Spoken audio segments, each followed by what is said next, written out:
There we go. Hey, welcome everybody to Astronomy Daily Live.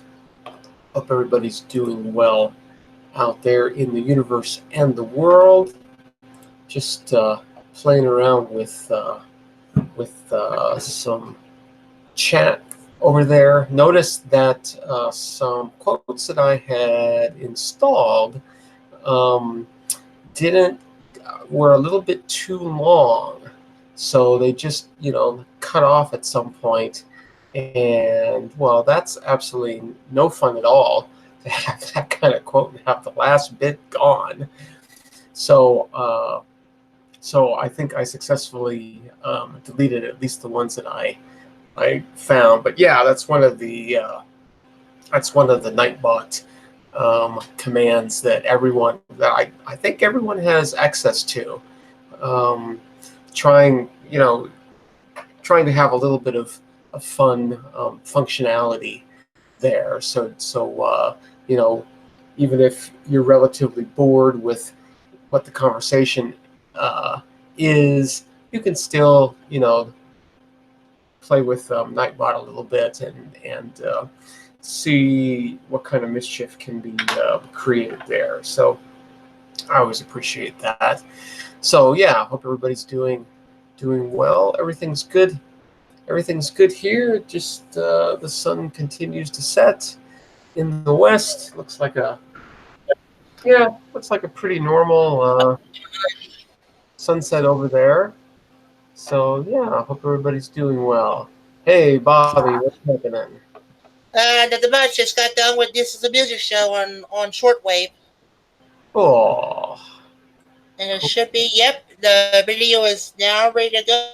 About to load up, blast the chat open. Nice. All right. Well, yeah. Well, everything's good here too. Nothing exciting to report. Now, Cosmic, now next Thursday, the Thursday coming up, UTC, every Thursday, I probably will not be on the panel. All right. As that music, that shortwave show that not only does music, but also does the digital text and images. Right. It's not only going to be moved to a different frequency, but also in a different time frame. Oh, okay. Yeah. You got to set your priorities and so yeah, I think that sounds like a lot of fun, and you will certainly enjoy it. I hope it lasts. Is this a new thing? Now that shortwave show, however, is not new. It's just moving to a different frequency in time. So okay. So what it is, it was on 5850 kilohertz at 0100 UTC to 0200 UTC. Next week, it's going to be permanent to 9395 kilohertz from 0130 UTC to 0230 UTC. So that is really split. Yeah. Well, that makes total sense. So yeah. Well, yeah. Now, out of my curiosity, did you see Jules' video about his subcarrier audio receiver? I think that was pretty darn good. That got me curious about, and me want to find out if I can get subcarrier audio stuff. No, I didn't see that. So I'll definitely have to take a look. It's now he did it on the shortwave channel, just in case you're not subbed up to his VHF UHF channel. Yep, I am. Okay. Yeah, I probably just missed it. I got a busy feed there, so yeah. All right. Well, cool. Well, as I said, all is well here. Let's see. I think you're fiddle-faddling with Nightbot, but there's Jim from Carolina Sky Astronomy. Yes, I did see your Jupiter video. I think you did yourself a good job. And there's Chuck Naglum too. Yeah. Hey there, Carolina Sky. And Chuck, from Waco, Texas, the next state going west. From your location. Yes. So Yeah. going east is Mississippi, and going north is Arkansas. You cannot go south, otherwise you're going to be, unless you want to swim all around the Gulf of Mexico. Swimming around, that's all you got to do, you know, or you know, it might be easier, you know, like to get a boat or something. That, you know, that might be a little bit easier. So yeah. Yeah, and probably get arrested by Mexican or Cuban customs. Well, you know, you gotta just take your chances out there. It's, you know, it's the open seas. It's like, you know, it's almost as bad as the Wild West. So, all right, well, cool. Yeah. I mentioned yesterday that we should definitely take a look at the Spitzer space telescope, and I definitely want to do that because I'm a little, I I was reading a little bit about it, and I'm a little bit confused. I think I have it worked out, but I definitely want to go get into that with you all. Hopefully today. But I also wanted to let everybody know that what are these guys called? Let me. And I think this is sort of where I would like to go first. This is called the Zwicky Transient Facility, and it's a relatively new facility. They are using the the 48-inch Schmidt telescope at Mount Palomar to rapidly scan the sky looking for transients. And a transient is just anything that is out of place. So, you know, it can be a nova, it can be a variable star, it can be a moving asteroid, it can be a supernova. You know, it can be a number of things that you know, just aren't usually there. They appear in some way, either, you know, brightening up or moving through or whatever, and that sets off an alert from these folks saying, "Hey, you know, there's something going on," and so yeah, they just did. I think it was today. Either today or yesterday. Um, they have their first public data release of all of their data. You know, the raw data, calibrated data, uh, a little bit of science. Well, science data. You know, like light curves and all of that. And so they've you know, they're making this this data, you know, fully available in all of its forms, and I just think it's really, really great because they are using the 48-inch Schmidt telescope in a, strangely enough, in sort of a very, very similar way um, as to what one of its first uses was, and that was the Palomar Sky Survey. So the Palomar Sky Survey was done, I'm pretty sure, with this 48-inch Schmidt telescope because of its incredibly wide field of view.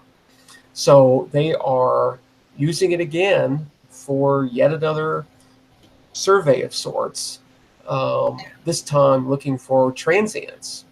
and they're going to find all kinds of things, and they actually are. But yeah, we have access to the data. So like I said, I think I want to start here, if that's all right, and then we'll go over to Spitzer. Fine with me. Okie dokie. So I'm gonna say cheers. I've got the hydrogen hydroxide again. I'm about to pop the top of a bottle of water. All right. So grab your most favorite consumable, whatever it might be, and cheers. Yeah. Ah, excellent. All right. So there's the chat. Yeah. Yeah.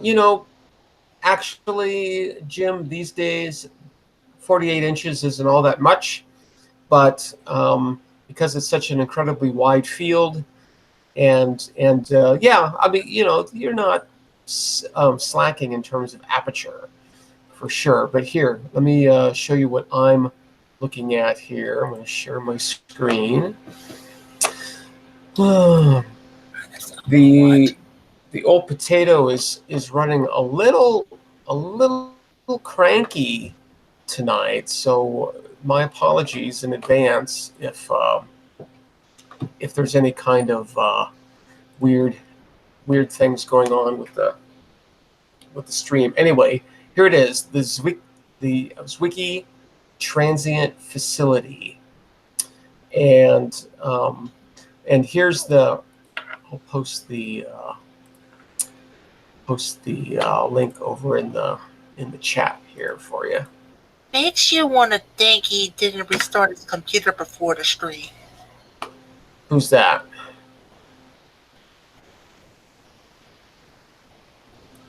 Who is that? Who are you talking about, Bobby? No, I think, but like I said, maybe it should have been better on if you did restart your computer before the stream. Why? Is it all jumpy and everything? No, it's okay now, but as a precaution for next time. Oh, well, yeah. As long as it's working okay, I don't really care. So this is really, really awesome. They can scan 3,750 square degrees per hour to magnitude 20.5. So 20.5 isn't going to get you a lot of things, but that's a pretty good magnitude depth, as they call it, to catch a lot of amazing things. Yeah. So here is sort of the new part down here, but we can actually look at just some. Well, we can look at the alerts themselves, and if we go over to nightly summaries. Now, I think if this, yeah, so I'm not quite sure if, because see, this is saying 5/9/334, and yeah, see, this hasn't happened yet. So I'm not quite sure what they're doing there, but what you can do is you can type in a date. So I just typed in the date a few days ago, and if you do that, it comes up with some interesting stuff here. So here's what's called a coverage map, and I don't know what happens if. Oh, okay. So this is the entire sky. It looks like it's in like an equatorial. I'm seeing. Yeah, I think I'm seeing the ecliptic and I think this is the galactic equator here. Can't be sure about that. But anyway, you can sort of see all these white squares. That's where they were looking on this day. So those are the regions of the sky that they have images taken. So that's kind of a neat thing. Let's see. So let's go back. Oh, I went too far. Dummy. Let's try that again. 6. There we go. Okay, so that's the so-called coverage map. So average delivered image quality, and this says in arc seconds. So that's I guess that's sort of a measure of seeing. I'm not quite sure what average delivered means. So yeah, you have to get a definition, but for what it's worth, that's what it sort of looked like. And I don't know if smaller is better or worse. Not quite sure. But it seemed to vary over time. Here's the UT time here. It goes from what, maybe about well, let's see, this first data point is I don't know, it doesn't give the date. Oh, yeah, it does. So 332 is the first one, and this last one over here is 516. So what, 2.5 hours or so of time, and well, it did whatever it did there. Not quite sure. So here's the I guess these are the images, observation summary table. I guess that's what you'd call that. There were quite a few, as I recall from the map. Let's see if there's anything else down here. Nope, that's it. So I don't know what any of this does. Filter by coordinates. Show by quadrant. Not quite sure what that is. Oh, that requires a sign in. Well, that's not going to happen. Well, let's try to field link. Oh, okay. Yeah. Let me. I'm going to open it in a new tab here. There you go. So, not quite sure what we're. I can't believe it wants you to sign in, and I think that's a no-no. Well, it's probably for some kind of internal thing, and that's cool. So I'm not quite sure what I'm seeing here. Maybe try signing up for it right quick. It looks nah. This sort of looks like 10, 11. Okay, so 0 is here. 0, 1, 2, 3, 4, 5, 10, 15, 15, 20, 22. Yeah, okay. So I don't know why, but the 0 point is here, not here. So that's a little weird, but so yeah, I'm not quite sure. That might just be where it was pointing. I don't know. I wonder if it comes with a sign up. That's the thing. Yeah, it might. I'm not going to bother with that now. No real point. Okay, so this is just showing, I guess, where.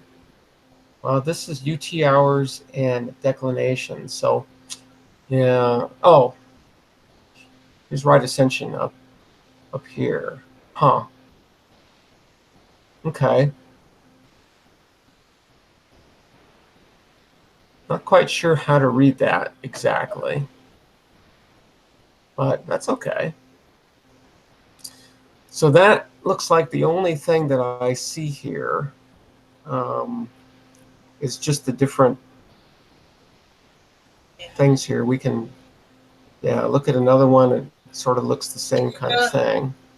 Yeah, Page Master was here, but he's more in the Spitzer, and you're in a different one, so I don't think Page Master's no help. No help whatsoever. So I think what we can do, because this isn't where we're actually going to grab any images. These are just talking about the observations being made. So yeah, I really don't expect any data there. Where you're going to get data is down here, data access. Hey, there we go. Now we're getting somewhere. All right. All right. So let's just. I was actually already over here, so I was already having a little bit of fun with this. So we can go to image access, and this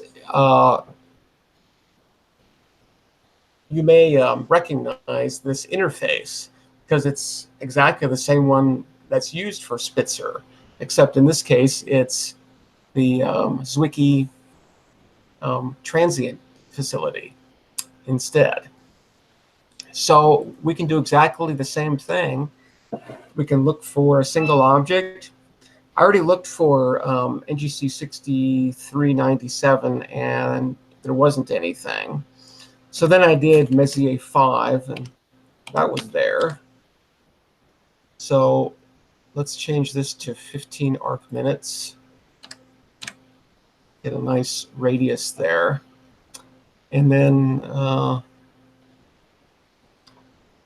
I like this interface even more because it actually brings up an image too. And if you sort of look in the upper right, there's a zoomed in thing. So, you know, it's a lot like DS9 in that sense. So, yeah, nice. So you can sort of see here too, I can sort of drag this around. So it's moderately interactive and pretty cool. Anyway, so this is the kind of image that you're going to get from the Palomar 48-inch Schmidt telescope. Just, you know, absolutely fabulous, right? Well, there we go. So, yeah. So there is Messier 5 in all of its glory. Pretty nice.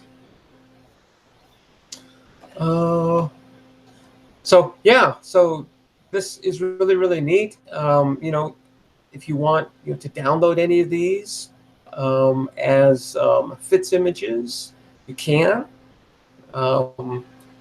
Yeah, it's just a matter of doing a prepare download, and then that pops up a little screen that I think you basically accept all the defaults there, and then it'll prepare the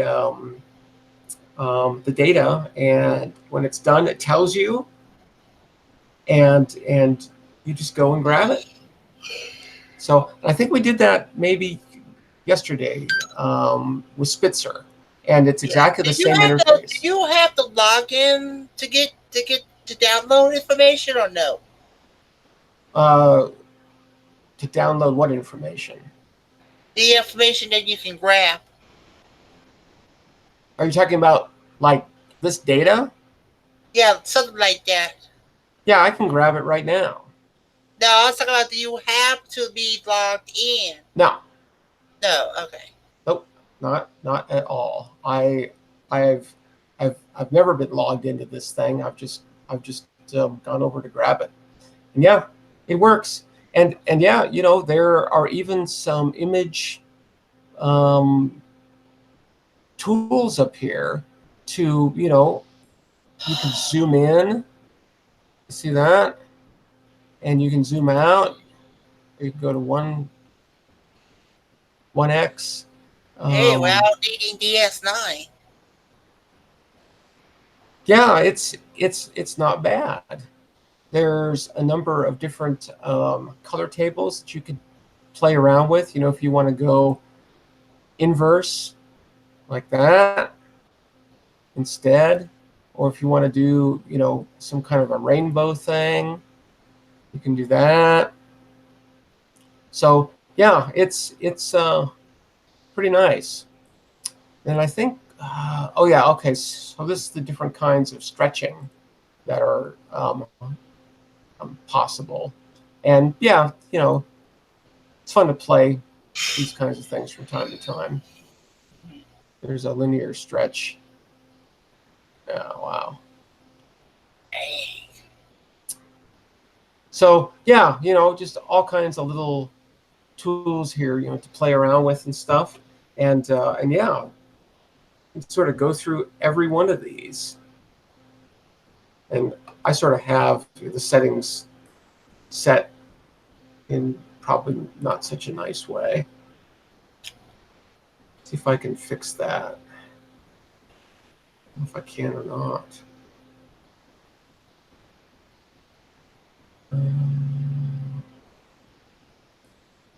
Let's go linear. Oh, that made it even worse. Well, anyway, it's a lot of fun, you know, to get in here, and this interface makes it super, super easy to sort of see what you're going to get before you you actually grab it. It's a little preview. So lots of what they call details. You can also call it metadata. So it's data about the data. Yeah, you know, observation date. Let's see if I can zoom in a little bit here. Oh, down. Okay, so like observation date with a, you know, year, month, day, hour, minute, second.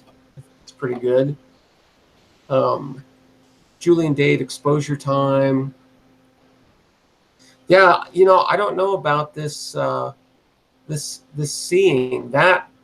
If that is true, that's really, really, really bad seeing. So now, maybe it why is. is your Nightbot working for you but not working for me? Oh, you know, it's one of those conspiracies. It's got to be. Because I refreshed the chat about maybe 2-3 times. Let me look and see.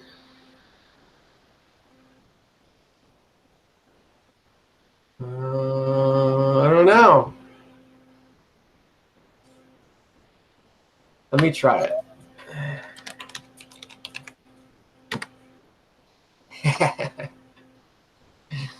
Come on, Nightbot, you can do it. He's just taking a coffee break. That's all right. He can do that. He'll respond to us both, you know, after the coffee break. It's you know, it's 2:29 UTC. So yeah, this is his coffee break. Didn't you get the memo about that?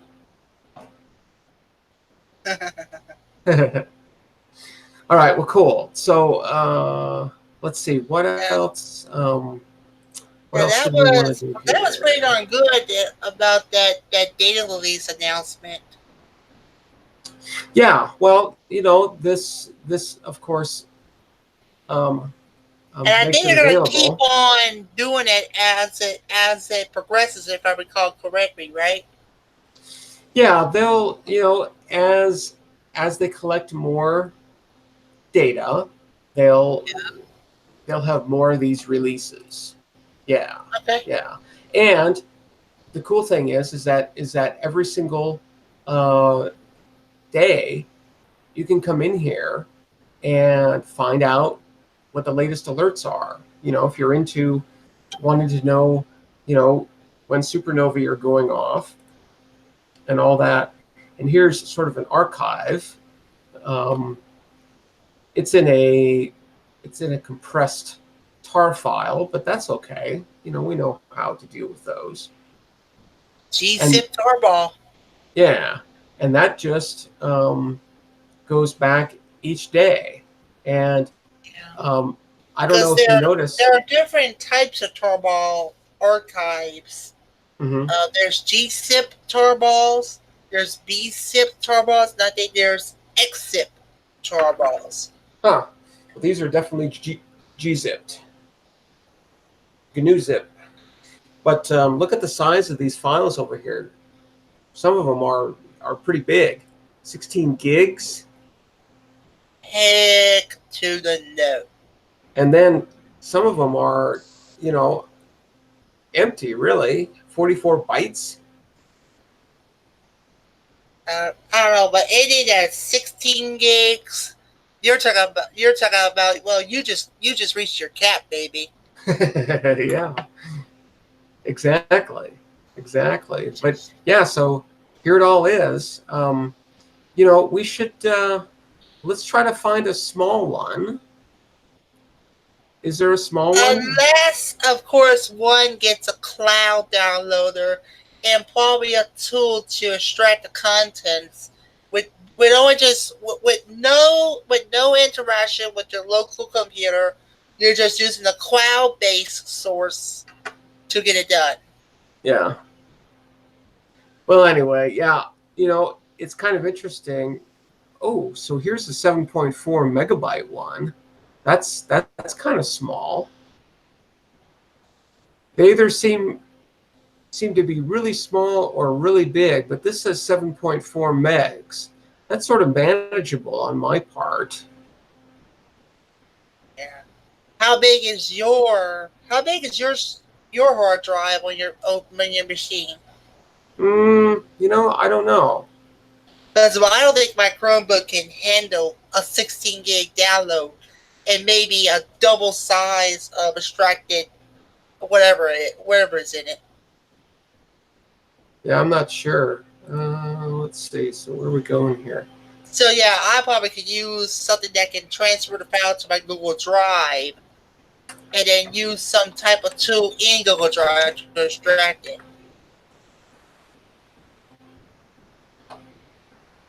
There should be some tools for sure. Probably.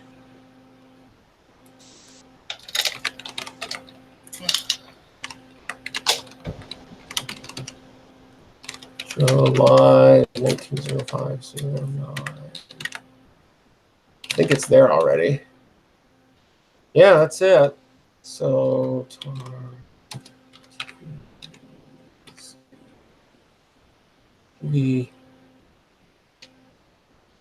yeah, that'll do it. I just use the graphical extractors. Yeah, I know. I like to do things the hard way once in a while just to keep, my finger in. AVRO files. Oh, I don't know what an AVRO file is. Dang it. Yeah, I don't know if I want to dive that far into it. It's AVRO file. Do we know what those are? I can find out for you right quick of what does open in AVRO and what it is and stuff.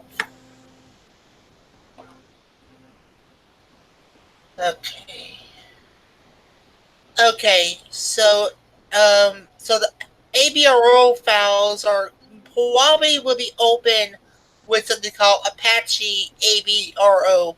It's a remote procedure call and data serialization framework developed within Apache's Hadoop project. It uses JSON for defining data types and protocols and serializes data Yeah. in a binary format. All right. Well, I don't think I'm going to dive into that today, but yeah, it might be something to dive into at some point. I just wanted to illustrate the fact that all this data is readily available. You just have to, you just have to grab it and have an idea about what you're looking for. And let's try. Let's just try. How about what is that? Let's look at NGC 2392, the Eskimo Nebula.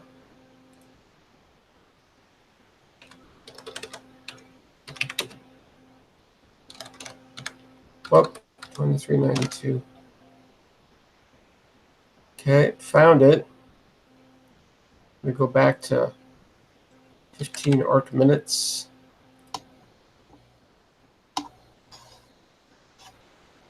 Ooh, yay. Oh, yeah. So, yeah, it looks like it's going to be incredibly overexposed.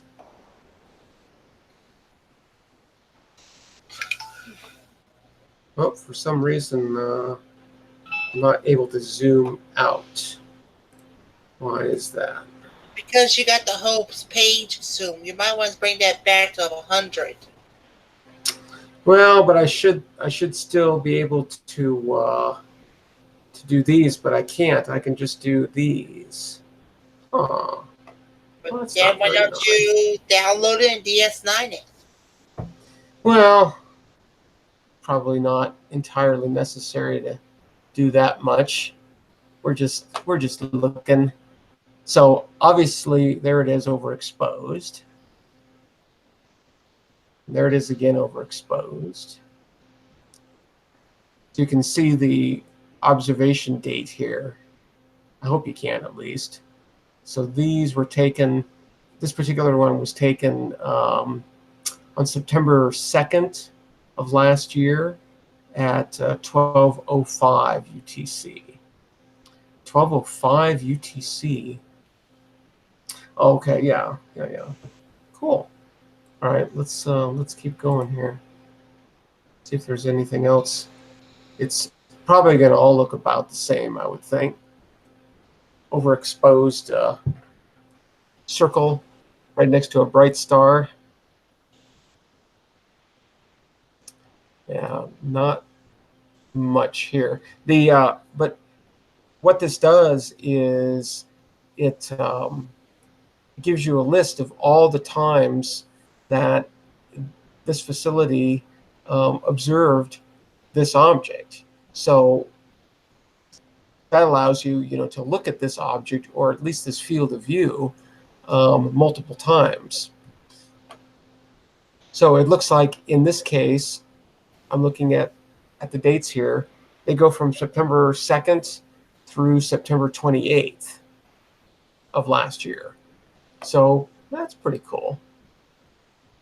Get a little bit of sense of if anything changed or moved over that time period, you'd be able to see it.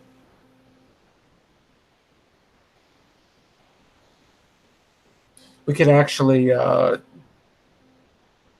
take this data, make sure that they stack, and then subtract one image from the other and see if anything pops out. Maybe at some point we can do that. It'd be, I think, relatively easy to set that up. So, okay, well, anyway, sort of an overexposed image there. So yeah, that's the Zwicky transient facility. So very, very cool. Definitely want to keep alerted to interesting events in the skies. This is a great way to do that. I think there's some kind of an alert email or something that you can get. I'm not quite sure. We'd probably have to dive into the website a little bit more. So, which, yeah, I think I sent a link over in the chat. So yeah, feel free to take a look at that. It looks really nice. It's nice to have lots of pretty high quality data. The only thing that I sort of was alarmed about there was the seeing. If that's what I think it is, that seeing was pretty terrible. So images, they didn't look too bad though. So yeah, don't know. Anyway, so yeah, let's move over and look at Spitzer and look at that Nightbot. It still has not responded. That just nasty Nightbot. Hey, Nightbot breaks over. He's taking an extra break. Let's see if I can wake him up with the solstice here, maybe. See what it does with that. Can't find good help anywhere. When is solstice anyway? Well, at least according to Nightbot, I think it's around June 20th, 21st, something like that. Okay. So another month and a half. Yeah. Or so. But yeah, hey, that's just not coming up at all. That's just not very nice. I know. All right.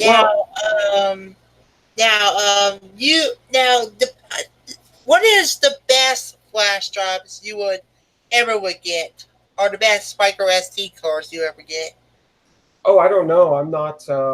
I'm not really up on those kinds of things. Because if you was a SanDisk flash drive person, whenever the last time I bought a SanDisk flash drive and plugged it in, the light, it was orange. I just bought a new one today because I couldn't find my other SanDisk at all. Yeah. And the light on there is blue. Huh. Interesting. Yeah, now that you mentioned that brand name, yeah, I guess that's sort of the kind that I seem to always get. Never had any problem with them. In fact, I think I've shown you this one before. Here, let me. Oh, that's the one with the broken. One. I cannot believe that still works. It's just a little bit deformed there.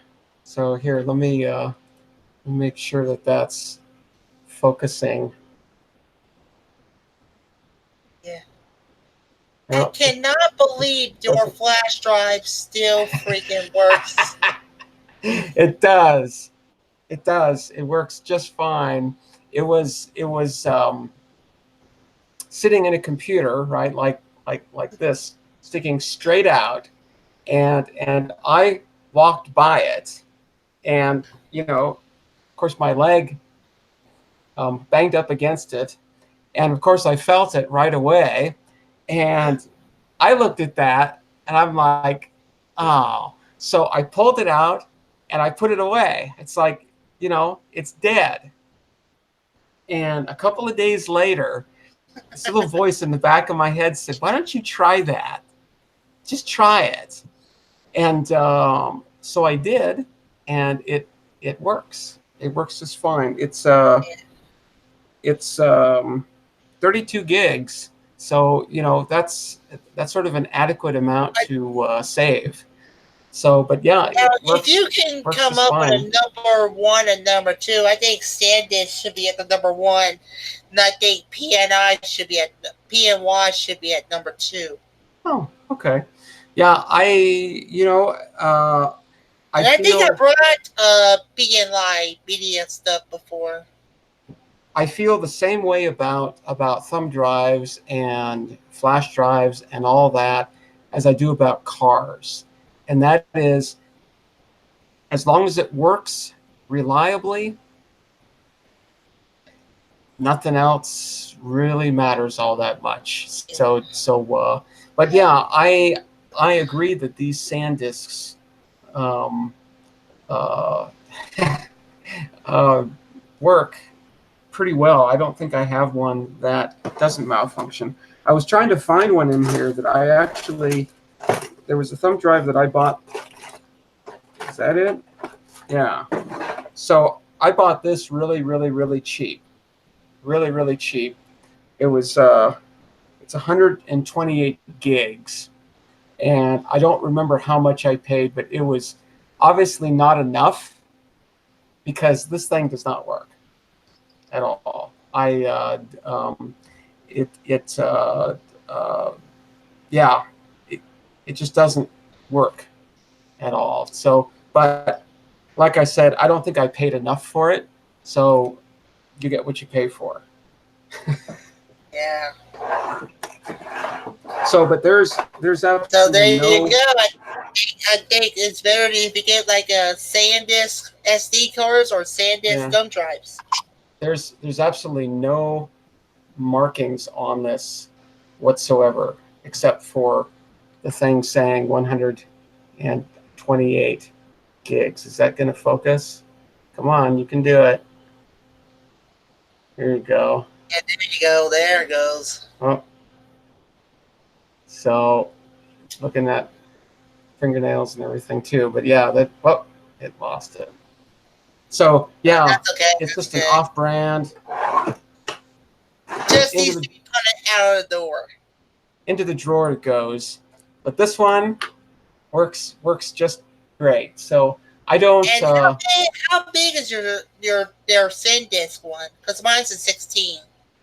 Yeah, this is a 32. I've got a couple of 32s. I got a whole bunch of 8s. So, but yeah, they're handy for what's called SneakerNet. Have you ever heard of SneakerNet? Oh, that's that old-fashioned way of just using a floppy disk to just hand over the floppies and stuff. Well, you pull the disk out of one machine, and then you use your sneakers to walk over to where you want those files to be, and you put that thing in, and then you copy it over. Well, I do exactly the same thing here. Once in a while I'll do a SneakerNet where it's just like, okay, I just want to move this over, right? So. And don't say that SneakerNet is obsolete. SneakerNet is not obsolete in any way. Absolutely not. It's used millions and millions of times every day. That's like also saying shortwave is obsolete, but it's not. Absolutely not. No way. Now CB, it's a hit or miss. Yeah, things come and go. That's a lot like with astronomy and science and stuff. There are high times for things and low times. We're in a really, really, really interesting time now. There's a lot of confusion where we were really, really sure 30 or 40 years ago, right? We were pretty sure about things. And then we started to get into space, actually send, devices to other places. And our technology improved, the instruments improved, our sensitivity just is going crazy, and we're seeing all these things, and it's extremely confusing because it doesn't like to match what we think, right? And it's kind of a bit crazy that in the beginning we was pretty much was just in like some form of radio communication, and let's say like almost at least at 1 kilohertz. And then Yeah, who knows? as we evolved, and now here we are. It's 2019, and we're in gigahertz or gigahertz.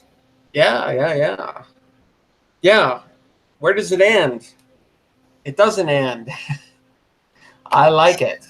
All right, let's start taking a look at Spitzer, and then I'm probably going to want to continue this at least another day. So, all right, I'm going to share my screen. I just went over to Wikipedia. I figured that's as good a place to start as any. I guess the other choice to start with would be, to go over to the Spitzer website itself. But sometimes basic information is sort of hard to find on those kinds of sites. And right now, I'm just sort of looking for basic info, right? I know that it is or was, not sure, a space telescope looking in the infrared. I think it's been up for quite a while. But beyond that, I don't really know much about this scope at all. Shame on me, because I'm the big advocate for putting lots of telescopes out in space, and here I am not knowing much about a space telescope. So, hang my head in shame. Oh my gosh!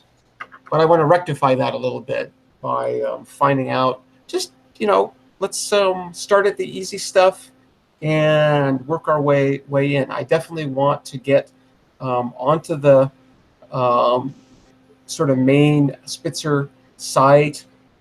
We can look at some of the publications talking about the design, the mechanical design, the design of all the instruments, what the science goals were, when it launched, how it got to where it is, on and on and on. There's all kinds of things to find out. But for right now, I just sort of wanted to find out, is it still running?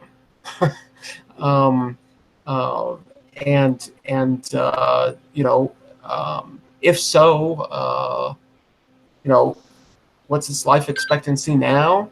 I want to know, what size of telescope it does. So if it's infrared, it's got to be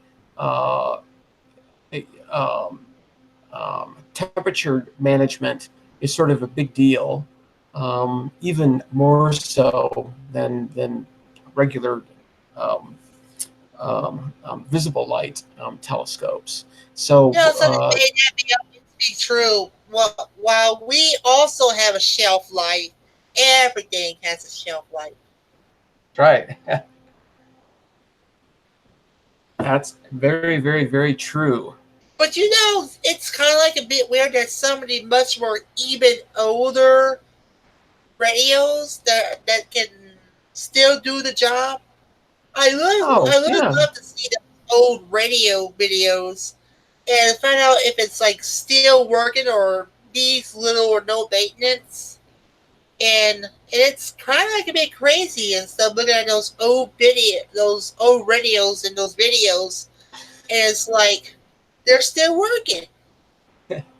Yeah, well, I mean, it's a lot a lot like, the spacecraft that we have out there, like Voyager 1 and 2. Those things were supposed to last a couple of years, right? They were launched, 43 years ago, and they're still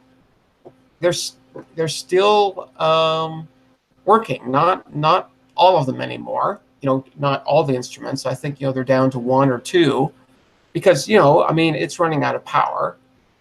But it's still transmitting.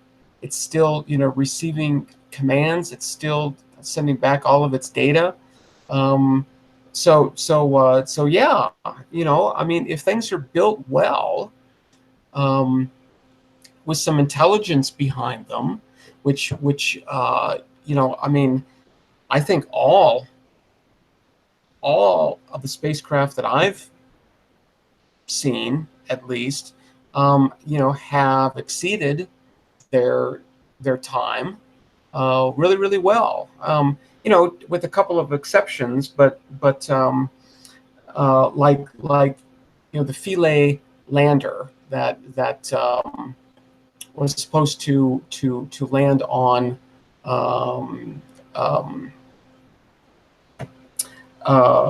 that comet. I forget the name of the comet now. But that was a hard thing, and there was a pretty good chance that it wasn't going to work out anyway, and it sort of didn't. Although it was operational for the lifetime of the battery, and so they did as much science as they could during that time. I think it was like 6 hours or something like that. I'm not exactly sure, but yeah, they didn't land well, and they bounced, and they ended up in sort of the worst place possible, right? But really, look at the Mars rovers, right? Spirit and Opportunity.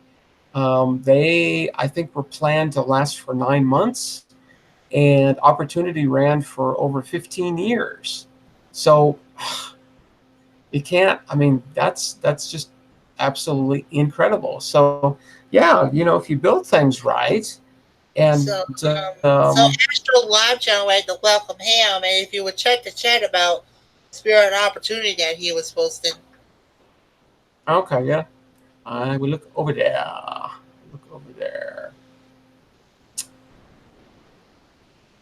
Oh, Astro Live Channel, really? Okay. Last I heard, they had given up on that. So, wow, I'm sort of surprised that I didn't hear more about that, because everybody was bawling, bawling over this rover that exceeded expectations by such a huge margin. I don't understand why everybody is so sad about it. It's like, cool, very, very cool. So it's kind of like a bit weird that that we were able to reboot the Opportunity. Yeah, and I'm and this is just me being the skeptic I am. I don't know about that. I thought that I would have heard something about that. Comment 67P. Chernobyl Rescue. I think that's the comment where ESA Philly landed, or did try to land. Yeah, very, very cool. Yeah, thank you. 67P is the is the short way to say that. So yeah, all right. So anyway, let's just spend a few minutes sort of just getting to know Spitzer a little bit, because I'm already noticing that it's the top of the hour, so I don't want to go too much longer. But I'll share my screen for a couple of minutes here, and then we'll then we'll get on out of here for today. Spitzer Space Telescope. The Spitzer Space Telescope, formerly the Space Infrared Telescope Facility. So it was formerly known as CERTIF. And I remember CERTIF. So, yeah. So what it says here, at least, is that it is an infrared space telescope launched in 2003 and still operating as of 2019. So here's another one where, you know, wow, that's getting on what, 16 years? So pretty good, right? You know, the Hubble Space Telescope, 29 years. So awesome. So yeah, I guess they had a number of instruments, but they ran out of liquid helium, which they used to cool the telescope and other parts.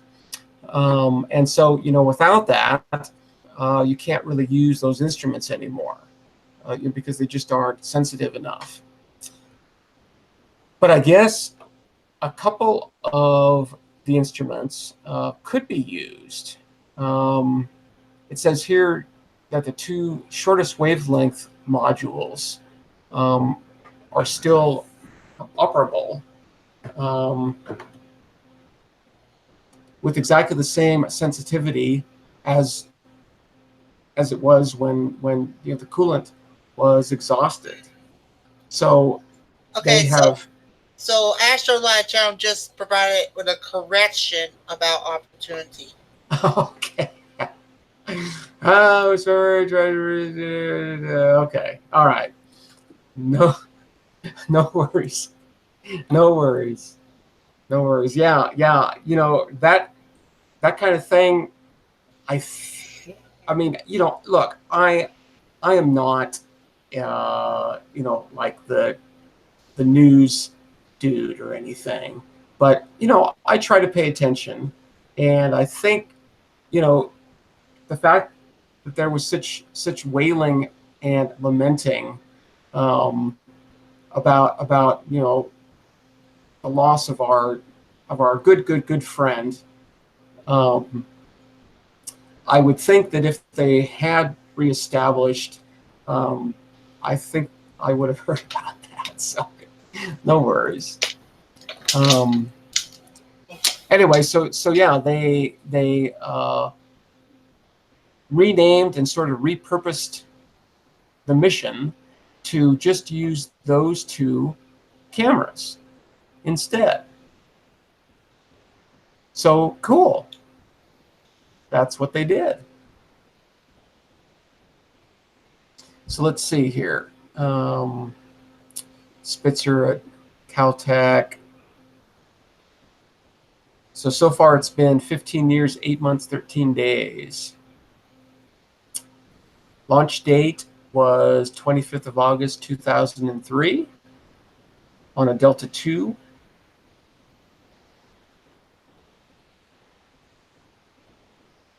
I guess the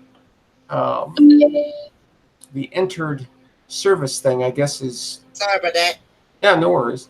It's, I guess that is probably the date that it was sort of ready to get going. You know, got to wherever it had to go, and that was it.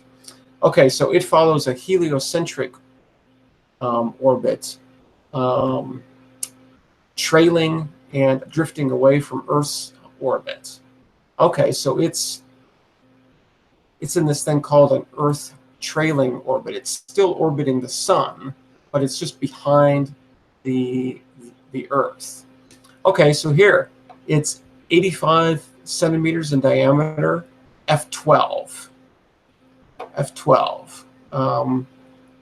It was cooled to 5.5 K. Wow.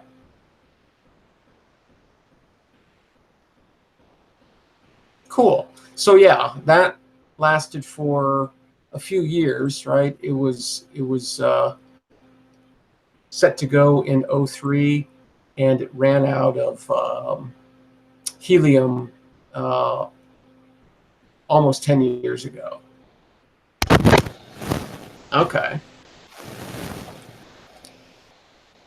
So there's your favorite worker, Uncle Bill Bruin, just reined in. Uncle Bill, hey, how you doing? Let me go over and see what Uncle Bill has to say. Oh, hope you're doing well, Uncle Bill. So we're looking at the Spitzer Space Telescope here. I don't know that much about it, so I wanted to find out a little bit more. We were looking at a little bit of its data the other day, and so yeah, it's still going. Oh yeah, here, look, the perihelion, which is its closest approach to the sun, is 1.003 AU. Of course, an AU is an astronomical unit. It's the distance between the Earth and the sun. So that distance is really, really, really close to the orbit of the Earth. And even the aphelion, which is the furthest away from the sun, really isn't all that far either. So yeah, it keeps a pretty almost identical orbit to the Earth. It's got, what, 373 days. Pretty cool. I think Uncle Bill Bruin has a probably is battling samurai. Excellent. Uncle Bill. Yeah, it's probably one of the other 4 or 8 or 10. Yeah. Watch out for the samurai. Yeah, look out. All right, well, cool. Or the running. So, okay, and there's actually a picture of it there too. You can sort of see that a little bit there. Well, there we go. Okay, and there it is at launch. Cool. So yeah, 3 instruments on there: IRAC, IRS, and MIPS, MIPS. Spitzer's first light image. Pretty cool.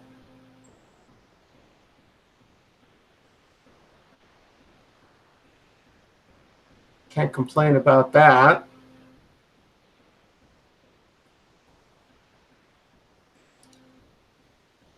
So there's, okay, so these are just all the different instruments that looked at it. So here's MIPS and here's IRAC, and then they combined them to make that.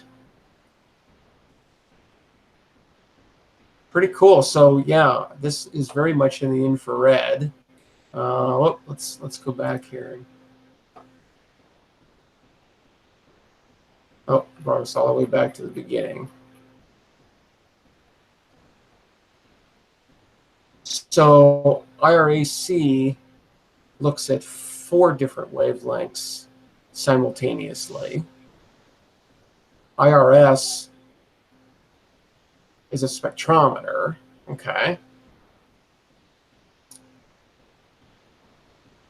And then MIPS is a far infrared. Cool.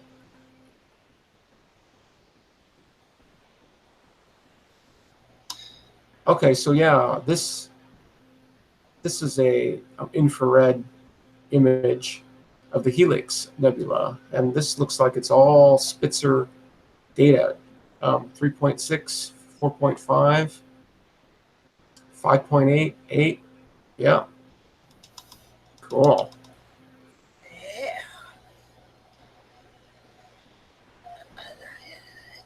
So that's the Andromeda Galaxy. at 24 microns. So that is the closest galaxy to ours. Pretty amazing.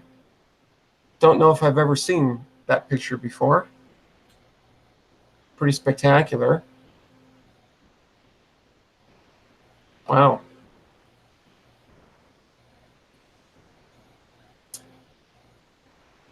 So yeah, then they lost their helium, and they went on to just image at those two different wavelengths. Oh, it's not moving. I don't know if it's trying to or not. Yeah, it probably is. So, yeah, pretty incredible. Let's definitely investigate this a little bit more. Yeah.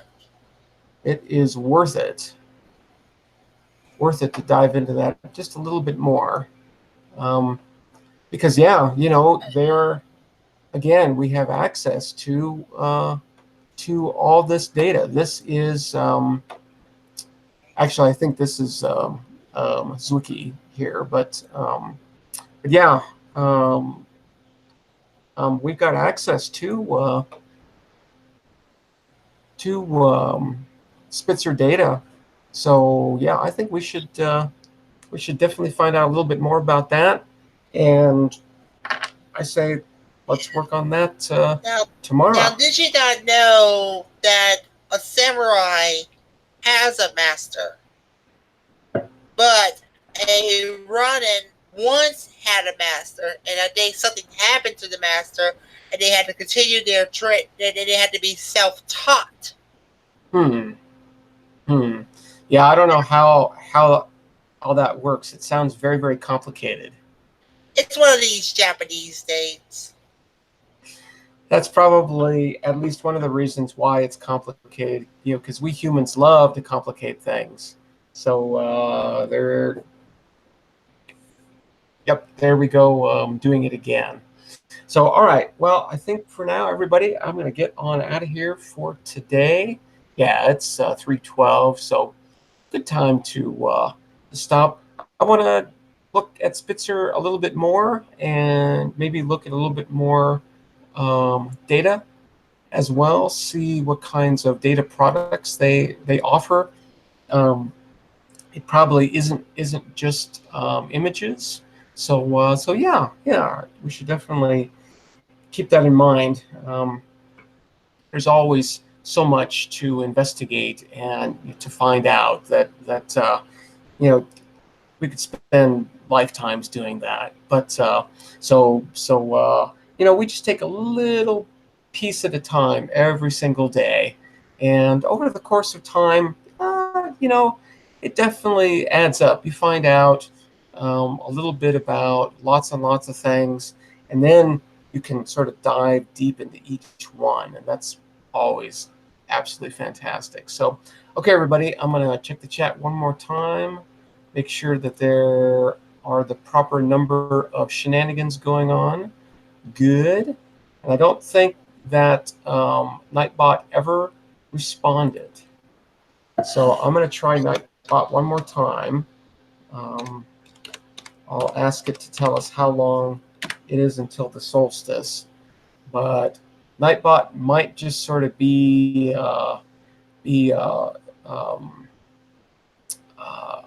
taking a really, really long break. Now, like when you get owned in GTA, Grand Theft Auto, you're actually are wasted. Well, maybe Nightbot just had a little too much to drink or something. I don't know. I don't know, everybody. It's probably got arrested for so many counts of DUI. Yes. You know, just locked up. Who knows? All right, buddy. Well, I will be back here tomorrow, 2 hours UTC. And yeah, you know, let's look at Spitzer. And, you know, this live stream goes wherever, right? There is no real agenda or plan or anything, because that that would take effort and work. And this is definitely not either of those things. This is just fun. So yeah, let's continue with Spitzer tomorrow for at least a little while, and see where it goes from there. So until then, peace, cheers, and all that. Everybody have a great evening, a great day, and live long and prosper. Prosper, peace, 73s. All right, excellent. All right, everybody, take care. I will see you in a little less than one of these little spins. All right. Spinning around, spinning good. See you later. Hold on to your hats. Bye. Later.